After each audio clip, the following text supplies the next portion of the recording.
Criteria follow होगा, इसी type के आपको क्वेश्चंस आएंगे। अगर लैक ऑफ अंडरस्टैंडिंग है, वो सिर्फ तुक्का मेथड से, ट्रिक मेथड से इसको ट्रू फॉल्स को सही तरीके से कैसे सॉल्व करते हैं। Welcome to IELTS reading preparation day 2 crash course day 2। इस वीडियो में बेसिकली हम डिस्कस करने वाले हैं कैम्ब्रिज की आईएलटीएस बुक नंबर 19 रीडिंग का test number 1 section 1 in detail. इतने अच्छे तरीके से मैं आपको समझाऊंगी सिनोनिम्स को रिलेट करके, क्योंकि विदाउट सिनोनिम्स आप रीडिंग को क्रैक नहीं कर पाओगे। तो सिनोनिम्स की बहुत ज्यादा इंपॉर्टेंस है एंड सिनोनिम्स को रिलेट कैसे करना है with the list of synonyms and काफी कुछ आपको इस वीडियो को में सीखने को मिलेगा। प्लस आप सभी को देने के लिए मेरे पास बहुत ही ज्यादा बड़ा सरप्राइज भी है। So stay tuned with me till the end of this video and मुझे कमेंट में जरूर बताना आप इस वीडियो को किस कंट्री से देख रहे हो एंड आपको ये वीडियो से कितना बेनिफिट हुआ। तो विदाउट वेस्टिंग टाइम हम शुरू करते हैं आज का रीडिंग का कोर्स डे 2। तो इसके पहले हम देखेंगे हमारे पास है questions number 1 to 13 basically in this passage. इस जिसमें से सबसे पहला जो स्लॉट है हमारे पास 1 to 7 हमारे पास ट्रू फॉल्स नॉट गिवन है, जो कि 100% पेपर में श्योर है आने ही आने हैं, सेक्शन 1 में आने ही है एंड यही क्राइटेरिया फॉलो होगा, इसी टाइप के आपको क्वेश्चंस आएंगे। अगर आपने ये क्रैक कर ली वीडियो, अगर आपने एंड तक देख ली, अगर आपको ये समझ में आ गया, देन आपको स्कोर करने से कोई नहीं रोक पाएगा। एंड इसके बाद हमारे पास 18 से 13 तक क्वेश्चंस हैं सेंटेंस कंप्लीशन। अगेन इतने ज्यादा इजी, इतने ज्यादा important and also 100% sure in your IELTS exam. तो सबसे पहले हमेशा अपनी चीजों को जो माइंड में रखना है, मैं आपको साथ साथ में समझाती रहूंगी। हमेशा आपने पहला टारगेट क्या होना चाहिए, फर्स्ट क्वेश्चन से ही आपने शुरुआत करनी है।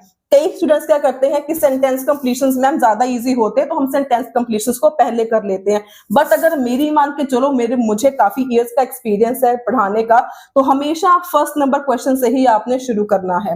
एंड इसके बाद हमारे पास है ट्रू फॉल्स के बाद हमारे पास ब्लैंक्स है। सिर्फ आपने करना क्या है, ब्लैंक्स का स्टार्टिंग में से कीवर्ड आपने मार्क करना है। यहाँ पे कीवर्ड क्या है, माइक एंड बॉब ब्रायन, ये हमारे पास है 2 पर्सन के नेम। तो जहां पर भी आपको ट्रू फॉल्स करते वक्त ये 2 पर्सन के नेम मिल जाएंगे ना, वहां पे उसको ना मार्क कर लेना। दैट मीन्स वहां पर आपकी जो ब्लैंक्स की लोकेशन है इस पार्ट से शुरू हो जाएगी, क्योंकि ब्लैंक्स हमारे पास 8 क्वेश्चन से हैं। दैट मीन्स आपको स्टार्टिंग में इसकी लोकेशन नहीं मिलेगी, किसी सेंटर में आएगी या बीच में आएगी। इसीलिए टाइम वेस्ट ना हो तो हमने स्टार्टिंग कैसे करनी है, फर्स्ट क्वेश्चन से ही हमने शुरुआत करना है। And true false, I know majority of students की बहुत ज्यादा प्रॉब्लम है कि ट्रू फॉल्स बहुत ज्यादा गलत होते हैं। आपकी इंफॉर्मेशन के लिए बता दूं कि सेक्शन 1 में आपको 7 to 8 ट्रू फॉल्स आने ही आने हैं एंड सेक्शन 3 में भी आपको अराउंड 6 to 7 ट्रू फॉल्स आएंगे ही आएंगे, चाहे आप एकेडमिक हो चाहे आप जनरल ट्रेनिंग हो। तो all in all minimum 13 maximum 15 से लेके 16 तक भी आपको ट्रू फॉल्स या yes no not given are for 110% sure लिखवा के मेरे से ले लो अगर आपको नहीं आए तो इस वीडियो को आपने अच्छे तरीके से समझ लेना है। एंड ऑब्वियसली आपको 2-3 चीजें मैंने बतानी है, सरप्राइज देना है, तो वीडियो को छोड़ना मत। बीच में मैंने काफी कुछ आपको लिए प्लान किया हुआ है बताने के लिए, so stay tuned with me till the end. अब बात करते हैं हमने ट्रू फॉल्स की टेक्निक यूज कैसे करनी। मेरे पास 2 टेक्निक्स हैं। एक तो मेरे पास है लॉजिकल एक्सप्लेनेशन, मैं आपको लॉजिकल तरीके से एक्सप्लेन करूंगी, डेफिनेटली करूंगी। दूसरा तरीका मेरे पास क्या है कि जिनको अंडरस्टैंडिंग नहीं होती, जिनकी लैक ऑफ अंडरस्टैंडिंग है, वो सिर्फ तुक्का मेथड से, ट्रिक मेथड से इसको ट्रू फॉल्स को सही तरीके से कैसे सॉल्व करते हैं। भी इतना इजी तरीका समझाऊंगी ना, भी मुझे बताना जरूर कि आपको कैसा लगा। तो स्टार्ट करते हैं पहले क्वेश्चन से। इसके पहले आपको 2-3 चीजें मैं और क्लियर करवा दूं। सबसे पहले ट्रू हमारे पास कब होता है, जब हमारे सारे कीवर्ड्स मैच हो जाते हैं। इन दिस केस हमारे पास ट्रू होता है। फॉल्स हमारा होता है बेसिकली 2 केसेस में। फर्स्ट केस है जब हमारे पास इंफॉर्मेशन रॉन्ग दी गई होती है। सेकंड केस है अगर आपके पास इंफॉर्मेशन अपोजिट है। ये चीज कैसे अप्लाई होती है, जैसे हम क्वेश्चंस करेंगे साथ ही साथ आपको बहुत अच्छे तरीके से क्लियर हो जाएगा। थर्ड चीज है नॉट गिवन कब होता है, जब आपको हल्की सी भी इंफॉर्मेशन मिसिंग हो। इन दिस केस आपका आंसर नॉट गिवन होता है। एंड जनरल ट्रेनिंग वालों के लिए भी ये वीडियो इतनी ज्यादा इंपॉर्टेंट है क्योंकि सेक्शन 3 में आपको जो भी पैसेज आने हैं ना, वो इसी तरीके के आएंगे, इसी लेवल के आएंगे, इसी फॉर्मेट के आएंगे, इसी पैटर्न के आएंगे। तो इसको आपने मिस नहीं करना, चाहे आप एकेडमिक हो चाहे आप जनरल ट्रेनिंग हो। तो स्टार्ट करते हैं। टेक्निक्स भी बताऊंगी, तुक्का भी बताऊंगी, आपने लगाना कैसे है स्मार्टली, ठीक है। तो सबसे पहले फर्स्ट हमारा क्वेश्चन है people had expected Andy Murray to become the world's top tennis player for at least 5 years before 2016. हमने पहले क्या करना है, अपने कन्वीनियंस के अकॉर्डिंग स्टेटमेंट को 4 या 5 पार्ट्स में डिवाइड कर लेना. कैसे? People had expected Andy Murray to become the world's top tennis player for at least 5 years before 2016. अब इससे होगा क्या? पहली बात, आप तुक्का मेथड कैसे करोगे? इसी फॉर्मेट से तुक्का मेथड करोगे.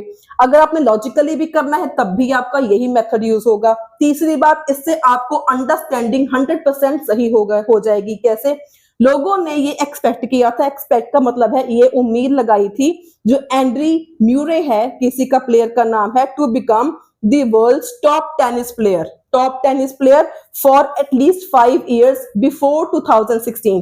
2016 से भी 5 साल पहले की बात यहाँ पे कर रहे हैं. तो यहाँ पे आपके पास सॉल्विंग करने के 2 मेथड्स हैं. पहला मेथड है कीवर्ड्स को देख के कि कीवर्ड्स ढूंढ लो, आपको लोकेशन मिल जाएगी. सेकंड है कि यहाँ पे अगर फर्स्ट क्वेश्चन है तो इसका आंसर स्टार्टिंग में ही आपको मिल जाएगा. अगर फर्स्ट मिल गया, सारे आपको ऑर्डर वाइज मिल जाएंगे. अगर अब मैं आपको इसकी लोकेशन दिखाऊं, आपके सामने यहां पर लिखा हुआ है स्टार्टिंग में इन 2016. The 2016 British professional tennis player Andy Murray was ranked as the world's number 1 in 2016. लेकिन हमारे पास क्वेश्चन में क्या था? जो एक्सपेक्ट लोगों ने कब किया था? At least 5 years before 2016. In 2016 में एक्सपेक्ट नहीं किया था. At least 5 years पहले उसको वर्ल्ड का टॉप प्लेयर बनने का उन्होंने एक्सपेक्ट किया था. तो यहाँ पे इन की बात कर रहे हैं, 5 years before की बात नहीं कर रहे. थोड़ा सा अगर आप आगे जाओ तो यहाँ पर लिखा हुआ है yet 5 years previously. मतलब आपका सिनोनिम यहाँ पे मैच कौन सा कर गया? At least 5 years before 2016. ये आपका सिनोनिम बिल्कुल सेम टू सेम मैच कर गया. मैंने पहले कहा था, रीडिंग सारी it is based totally on synonyms. He had been regarded as a talented outsider who entered but never won the major tournaments. यहाँ आपकी लोकेशन है, यहाँ आपकी लोकेशन नहीं है, लोकेशन ही आपकी यहाँ पर है. He has been regarded as a talented outsider who enter किया but never won the major tournaments. Location को भी ब्रेक कर लिया करो. अब आपने तुक्का मेथड बताऊं तो आपने करना क्या है? जो आपको कीवर्ड्स मिल गया, अपने टिक या क्रॉस करना. आपको कौन सा कीवर्ड मिल गया, कौन सा कीवर्ड आपको नहीं मिला. तो यहाँ पे पीपल हैड एक्सपेक्टेड की बात कर रहे हैं, एंड्री म्यूरे आपको मिल गया. एटलीस्ट 5 years बिफोर की बात भी हमें, ये भी हमें मिल गया. पीपल हैड एक्सपेक्टेड भी हमें मिल गया. As the world's top tennis player का टॉप बना था, नहीं बना था. अगर आपको यहाँ पे क्रॉस आ गया, टॉप प्लेयर नहीं बना था. यहाँ पे इन्होंने क्या बोला है? Talented outsider. तो यहाँ पे हमारे पास टॉप प्लेयर नहीं है. इन प्लेस ऑफ दिस आपके पास क्या है? टैलेंटेड आउटसाइडर है. दिया तो आपको हुआ है, लेकिन इंफॉर्मेशन इन दिस केस आपकी इंफॉर्मेशन क्या हो गई? रॉन्ग हो गई. ये हो गया, लॉजिक भी हो गया साथ में, प्लस तुक्का भी हो गया. सिर्फ आपने क्या किया, जो आपने कीवर्ड्स को मार्क किया था लोकेशन में से, सिर्फ आपने उनको टिक किया, क्रॉस किया. यहाँ पे क्रॉस कोई नहीं आया, सिर्फ यहाँ पे इंफॉर्मेशन आपकी रॉन्ग थी. टॉप टेनिस प्लेयर नहीं था, वो सिर्फ क्या था? टैलेंटेड था. टॉप का, वर्ल्ड का टॉप टेनिस प्लेयर नहीं था. तो यहाँ पे इन रॉन्ग इंफॉर्मेशन, आपका आंसर क्या हो जाएगा? फॉल्स हो जाएगा. तो इस तरीके से लॉजिक भी कर सकते हो, लॉजिक भी लगा सकते हो, एंड आप सिर्फ टिक या क्रॉस करके भी इसका आंसर फाइंड कर सकते हो. तो नेक्स्ट आपके पास आ गया question, the change that Andy Murray made to his rackets attracted a lot of attention. दो चेंज एंडी म्यूरे ने रैकेट्स में किया था, उसने बहुत सारे लोगों को अट्रैक्ट किया. अब हमेशा इसकी ऑर्डर में लोकेशन होती है. चेंज की बात करें, आपके सामने पैराग्राफ है, यहाँ पे चेंज की बात शुरू हो रही है, यहाँ पे म्यूरे की बात भी हो रही है. एंड यहाँ से देखो, another change was so subtle. इतना सिंपल था, सो सटल एज टू पास मोर और लेस अननोटिस्ड. कितना बड़ा कीवर्ड है, अननोटिस्ड. अब यहाँ पे हम लोकेशन को मैच करने की कोशिश करें, तुक्का लगाने की कोशिश करें. चेंज की बात हुई है, एंड्री म्यूरे की बात हुई है, रैकेट्स का तो टॉपिक चल ही रहा है. Attracted a lot of attention, attract नहीं हुआ था, यहाँ पे अननोटिस हो गया था. यहाँ पे क्या हो गया? आपकी information is opposite. In case of opposite information, answer is again false. So I hope आपको समझ में आ रहा है. मुझे कमेंट में जरूर बताना कि आप किस कंट्री से मेरी वीडियो को देख रहे हो एंड आपको कितना अच्छे तरीके से इसको समझ में आ रहा है. Moving on to third question. Third हमारे पास है, most of the world's top players take the professional racket stringer on tour with them. जो ज्यादातर प्लेयर्स थे, टॉप मोस्ट प्लेयर थे वर्ल्ड के, वो अपना प्रोफेशनल रैकेट जो स्ट्रिंगर है उसको अपने साथ टूर पे लेके जाते थे। अब यहाँ पे आपका क्या चीज है, प्रोफेशनल रैकेट, टॉप प्लेयर्स की बात कर रहे हैं, प्रोफेशनल रैकेट की बात कर रहे हैं। सिर्फ आपने नजर से कीवर्ड को ढूंढना होता है। यहाँ पर टूरिंग की बात कर रहे हैं, प्रोफेशनल्स की बात कर रहे हैं। Touring professionals have their rackets customized to their specific needs. जो टूर करते हैं प्रोफेशनल्स वो अपने रैकेट्स को कस्टमाइज कर लेते हैं, अपनी नीड्स के अकॉर्डिंग कस्टमाइज कर लेते हैं। अगेन अगर आप कीवर्ड्स को मैच करने की कोशिश करो, टॉप प्लेयर्स की बात तो हुई है, प्रोफेशनल्स की बात हुई है, रैकेट की बात हुई है, लेकिन अपने साथ टूर पर लेके जाते हैं या नहीं जाते, इसका क्रॉस, इसके बारे में हमें दिया ही नहीं हुआ कि वो अपने साथ टूर पर लेके जाते हैं या नहीं जाते। सो इंफॉर्मेशन मिस हो गई। इन दिस केस आपका आंसर क्या आ जाएगा, not given. Moving on to fourth question, Mike and Bob, ये हमने कहां पे पढ़ा था, let me know in the comments, ये हमने कहां पे पढ़ा था, इसकी लोकेशन हमने मार्क करनी है। So Mike and Bob Bryan use rackets that are high in comparison to the majority of rackets. So Mike and Bob Bryan use rackets that are light in comparison to the majority of rackets. यहाँ पे आ गया, आपने mark कर लिया। अगर मैं आपको लोकेशन बताऊं, लोकेशन आपके सामने है, तो यहाँ पे बेसिकली बात किस चीज की हो रही है कि जो रैकेट्स थे माइक एंड बॉब, तो यहाँ रहा माइक एंड बॉब, तो आपने सिर्फ नजरों से ढूंढनी होती है लोकेशन कहाँ पे है। बेसिकली ये एक ही पैराग्राफ है, यहाँ पे स्पेस गलती से पीडीएफ में गड़बड़ था यहाँ पे। So for example, we are happy particularly with our racket specifications. They say all our rackets are sent from manufacturer Tampa Florida where our frames go through dash dash dash.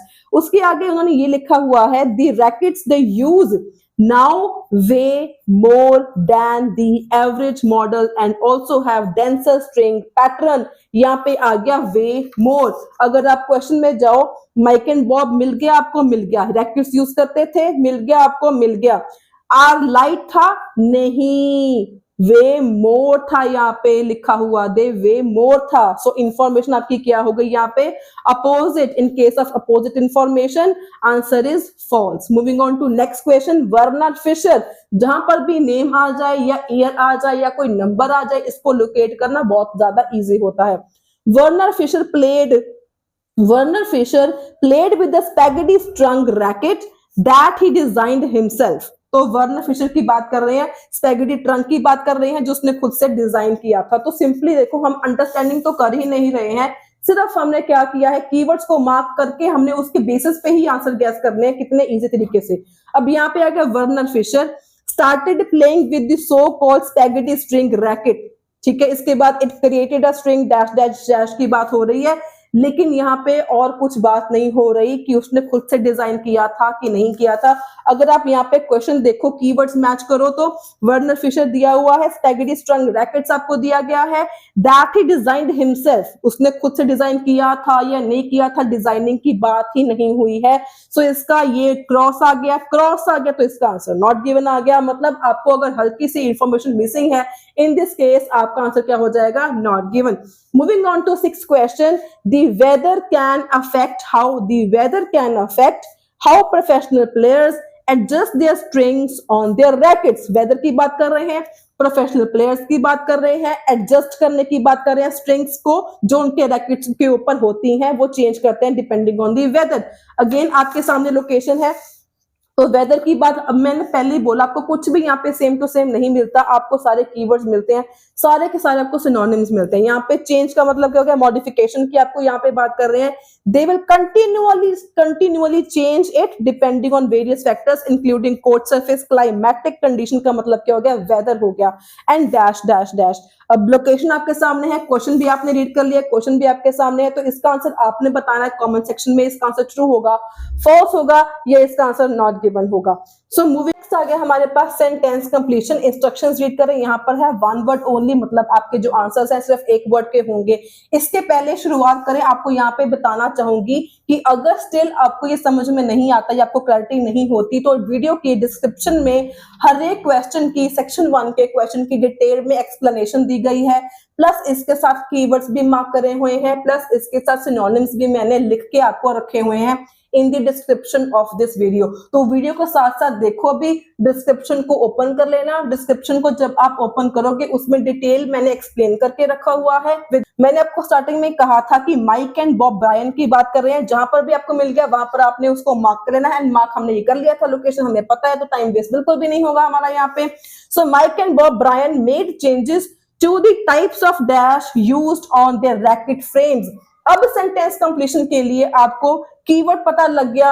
अब कई बार होता क्या है, लोकेशन आपको मिल जाती है लेकिन आपको फिर भी सही आंसर नहीं मिलता। इसके लिए आपने ब्लैंक के पहले वाला वर्ड को जरूर मार्क कर लेना है एंड बाद वाला भी जरूर मार्क कर लेना। कैसे, क्यों, इसको मैं आपको बताऊंगी। अब लोकेशन का तो हमें पता ही है, क्या बात कर रहे हैं। माइक एंड बॉब को हमने रीड करा था, कहां पे रीड करा था, यहाँ पे हमने इसको रीड करा था। ठीक है जी।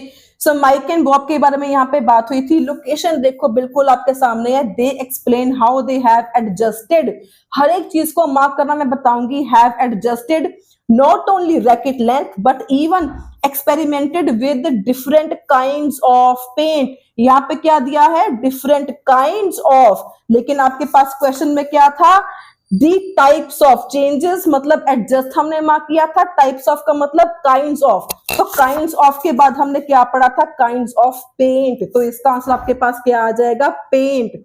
मतलब सिनोनिम्स को आपने इस तरीके से रिलेट करना होता है। अगेन डिस्क्रिप्शन में डिटेल में सिनोनिम्स मैंने बताए हुए हैं, प्लस एक्सप्लेन भी किया हुआ है इन डिटेल। आप वो भी रीड करना चाहते हो तो you can easily read that also, I think. लेकिन आपको क्लियर हो गया होगा कि इसका आंसर पेंट कैसे आया। Moving on to next question. Players were not allowed to use spaghetti strung racket, हमने रीड किया था, because of the amount of dash it created. अब अमाउंट ऑफ को मार्क कर लेना, इट क्रिएटेड को भी आपने मार्क कर लेना है। कीवर्ड के लिए स्पेगेटी स्ट्रंग रैकेट, आपको कीवर्ड बहुत बढ़िया आपके सामने है।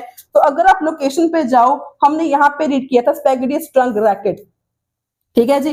सो it created a string bed that generated so much toxin that it was quickly banned by the International Tennis Federation।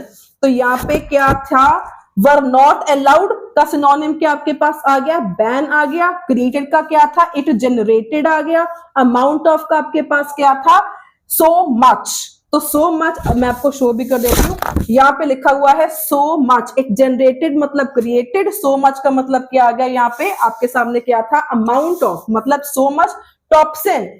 तो बैन का मतलब आ गया नॉट अलाउड, तो amount of so much toxin इसका आंसर आ जाएगा। Next is changes to rackets can be regarded as being as important as players diet or the dash they do। अब यहाँ पे क्या गया, डाइट, प्लेयर्स की डाइट आपके पास इंपॉर्टेंट है, as being as important आपके पास इंपॉर्टेंट है, और जहां पे वर्ड होता है उसको सॉल्व करना और इजी होता है। और आ गया ये एंड आ गई, चीज आपको सेम टू सेम ही मिल जाती है। और दी डैश दे डू, और वो क्या करते हैं। तो देखो लोकेशन आपकी बिल्कुल आपके सामने है। Today it in many ways an aspect of the game that is equal in significance। यहाँ पे equal in significance है, यहाँ पे क्या है, as being as important, ये आपका सिनोनिम हो गया। इसके बाद लिखा हुआ है to nutrition का मतलब डाइट हो गया, और ट्रेनिंग दे डू, और का आपको और सेम मिल गया, और दी ट्रेनिंग दे डू इसका आंसर आ गया ट्रेनिंग। नेक्स्ट आ गया all rackets used to have natural string made from the dash of animals. अब यहाँ पे एनिमल्स का आपको सेम टू सेम तो वर्ड मिलेगा नहीं, एनिमल्स के नेम दिए गए हो सकते हैं, तो इसके से आप लोकेशन मार्क कर सकते हो। यहाँ पे आगे natural string made from the, आपका वर्ड के पहले वाला आपने बहुत अच्छे तरीके से याद रखना है, मेड फ्रॉम द है एंड एनिमल्स है। तो एनिमल्स से अगर मैं गेस करूं, यहाँ पे शीप लिखा हुआ है, ठीक है। अब यहाँ पे एट वन टाइम और tennis rackets were strung with natural gut, यहाँ पे आपके पास क्या था, नेचुरल स्ट्रिंग, तो नेचुरल गट आपको सेम टू सेम मिल गया। मेड फ्रॉम द, ये भी क्या लिखा है, made from the outer layer of sheep और cows intestine animal dash animals लिखा हुआ है, made from the dash of animals. What of animals question आपके सामने है, लोकेशन आपके सामने, इसका मुझे answer you have to comment me in the comment section below, and just जिस कंट्री से आप आंसर कर रहे हो मुझे मेंशन जरूर करना कि आप इस कंट्री से हो एंड आपने ये आंसर दिया है। सो इसके बाद हमारा रह गए दो लास्ट क्वेश्चंस। इसके पहले मैं आपको बताना चाहूंगी कि I am providing free crash course for academic and for general training students. And crash course में मेरे पास बेसिकली क्या चीज है, प्लेलिस्ट है जो मैंने कैटेगराइज करके रखी हुई है, स्पेसिफिक प्लेलिस्ट है। एक ही जगह पर आपको मिल जाएंगी ऐसी प्लेलिस्ट जो आपके पेपर की प्रिपरेशन में आपको बहुत अच्छे तरीके से आपको काम आने वाली है। अगर आप इन प्लेलिस्ट को देख लेते हो तो आपका एग्जाम क्लियर है, क्योंकि इनमें राइटिंग टास्क 1 के सैंपल्स मिल जाएंगे, राइटिंग टास्क 2 के सैंपल सॉल्व किए हुए मिल जाएंगे, केम्ब्रिज की रीडिंग सॉल्व करी हुई है, केम्ब्रिज की आईएलटीएस मैंने सॉल्व करी हुई है, लिसनिंग मैंने सॉल्व करी हुई है। हर एक चीज आपको डिटेल में मैंने समझाया हुआ है इन प्लेलिस्ट में। ऑल्सो इसके साथ कुछ वोकैबुलरी की आपको मैं पीडीएफ प्रोवाइड करूंगी, प्लस इसके साथ कुछ प्रैक्टिस के टेस्ट है केम्ब्रिज के, चाहे एकेडमिक हो, चाहे जीटी हो, चाहे रीडिंग, लिसनिंग, राइटिंग, सभी का आपको टेस्ट प्रोवाइड किए जाएंगे। प्लस इसके साथ मैंने कल एक वीडियो डाली थी प्रेडिक्शंस वाली, तो जिसने भी एग्जाम मार्च के लिए बुक किया हुआ है, चाहे 8 मार्च है, चाहे वो 22 मार्च है, चाहे आप इंडिया से हो, चाहे आप कनाडा से हो, चाहे आप पाकिस्तान से हो, इस प्रेडिक्शन वाली वीडियो में मैंने 10 राइटिंग टास्क 1, 10 राइटिंग टास्क 2 मैंने मेंशन किए हुए हैं प्रेडिक्शन के लिए। वो राइटिंग टास्क 1 2 प्रिपेयर जरूर करना, एंड अगर मुझे टाइम मिला रीडिंग करवाने के बाद तो राइटिंग टास्क 1 2 की वीडियोस भी जरूर आएंगी। So without wasting time last 2 question हमारे रह गए, इसको सॉल्व कर लेते हैं। नेक्स्ट है Pete Sampras had metal dash put into the frames of his racket। अब यहाँ पे है पेटी सैम्परस, आपका कीवर्ड है हैड, मेटल का कुछ उसने यहाँ पे बात करी गई है। अब लोकेशन देखो, आपको पेटी सैम्परस कहाँ पे मिल रहा है। पेटी सैम्परस आपको यहाँ हो गया, was attributed to the addition of 4 to 5 lead weights onto his rackets। lead weights की बात कर रहे हैं, onto his rackets। यहाँ पे क्या लिखा है, put into the frames of his rackets, same to same हो गया। वहां पे क्या था, लेड वेट्स, तो लेड इज अ मेटल, तो तभी बोला मेटल का सिनोनिम यहाँ पे लेड यूज किया गया है। तभी बोलती हूँ सिनोनिम्स को रिलेट करना सीखो, तभी आपकी रीडिंग को अच्छा स्कोर आएगा। मेटल, यहाँ पे आंसर क्या आ जाएगा, मेटल वेट्स, क्योंकि लेड इज अ मेटल, तो यहाँ पे क्या लिखा हुआ था, lead weights on to his rackets. तो ये पूरी लोकेशन ऐसे मैच कर रही है। तो सिनोनिम्स की लिस्ट इसकी रीडिंग के लिए टेस्ट 1 सेक्शन 1 की डिटेल की जो एक्सप्लेनेशन है विद सिनोनिम की लिस्ट यहाँ पे मैच कर रही है, आपको वीडियो के डिस्क्रिप्शन में मिल जाएगी। इससे बेटर एक्सप्लेनेशन आपको नहीं मिल सकती कहीं पर भी। अब लास्ट है, Goncalo Oliveira changed the dash on his handles. क्या उसने अपने हैंडल्स के ऊपर चेंज किया। क्वेश्चन को ध्यान से देख लो, समझ लो। आपके सामने देखो ये लोकेशन है, लोकेशन आपने खुद से फाइंड करनी है, इसकी लोकेशन कहाँ पे है, इसके सिनोनिम्स मुझे आपने बताने हैं, इसका आंसर भी मुझे आपने बताना है। So this is all for the day. Prediction वाली वीडियो जरूर देख लेना। कल की डे 1 का जो मैंने वीडियो डाली थी वो भी लिस्ट ऑफ हेडिंग की जरूर जरूर जरूर देख लेना कि list of headings are 100% sure. बहुत ज्यादा पॉसिबिलिटी है लिस्ट ऑफ हेडिंग्स आने के, वो मैंने कल की वीडियो में डिस्कस करवाया था। कल डे 1 था, आज का डे 2 है। कल हम सेक्शन 2 में डिटेल में डिस्कस करेंगे with detail explanation, vocabulary words and synonyms in the description box below of this video as well, आपको इस लेक्चर की मिल जाएगी। सो अगर आपको इस वीडियो से कुछ इंफॉर्मेशन मिली हो, आपको सीखने को कुछ मिला हो, आपको समझ में आया हो, do give it a thumbs up, share it with your friends and free crash course के लिए comment me on my WhatsApp number. चाहे आप एकेडमिक हो, चाहे आप जनरल ट्रेनिंग हो, मुझे व्हाट्सएप पे बता दीजिए एकेडमिक क्रैश कोर्स और general training crash course. So that's all for the day. रोज वीडियो एक जरूर अपलोड होती है, रोज की वीडियो देखोगे तो आपका आईएलटीएस एग्जाम जरूर क्लियर हो जाएगा।